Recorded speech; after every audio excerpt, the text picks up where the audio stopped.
Maragsakan, dagiti residente iti Metro La Paz diti Syudad Tilawag, gaputi personal apan nagbisita ni Hanson Chua. Naamamod ang amin ti pudno agagem na nga agserbi kinisut namnamaenda a makatulong. Kuna ni Chua, adu ti maipaaya pagsayaatan ti Metro La Paz nang rona itinayon a pamastrekan dagiti mangalap. Imbatan na, anapintas launay no makapataod ti fish market ang mabalin a pakailakuan dagiti presko nga ikan itinangin na a presyo a para kadagiti ganganaet. Makikita tayo dakkel ti potential ngamin dito Metro La Paz nga agbalin to nga dati makunko natay nga fisherman's market.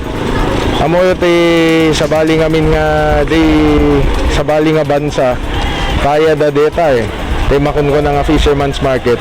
Pagbalinin ta ko mga turismo nga tourist spot tayo umay dagiti foreigner kada tila na uray pa get di dagiti local tourist umay da kuma dito no mapagbalin ta ito dito nga the fisherman's market umay da dito tapadasen da di gijay makon ko na nga fresh catch nga ramanan tayo diretso katiltili lang ikikan na po. Iso ti makita tayo nga mayat kung mga industriya wenno pagnegosyoan digitoy kakadwa tayo ti lapas nga mga alap. Pabormet dagiti opisyal ti barangay iti kalikagom ni Chua tapno no matulungan dagiti mangalap. Nung may panggip iti gakat nakayat ni Apo Hanson nabirang makarwarman ket napintas tapno ni Jakasta iti Metro La Paz kung nagtaibtitim na yan na kalakat na yung bag-unay sarudoak nagijay yung bagbagana tapos na Jakasta ket na kami aming nga taga Metro La Paz ket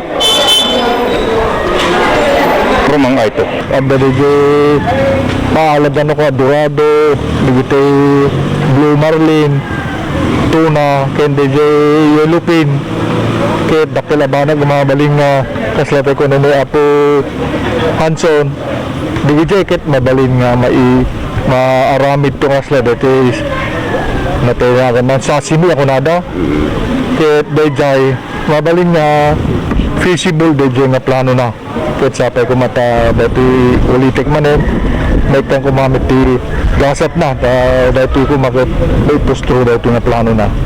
Kabayatan na, nagyaman pa'y dagiti residente gaputi na awat da pagbasuraan. Malaksi diti daytoy, ada pa'y bolaan na ipaay para kadagiti ub-ubing.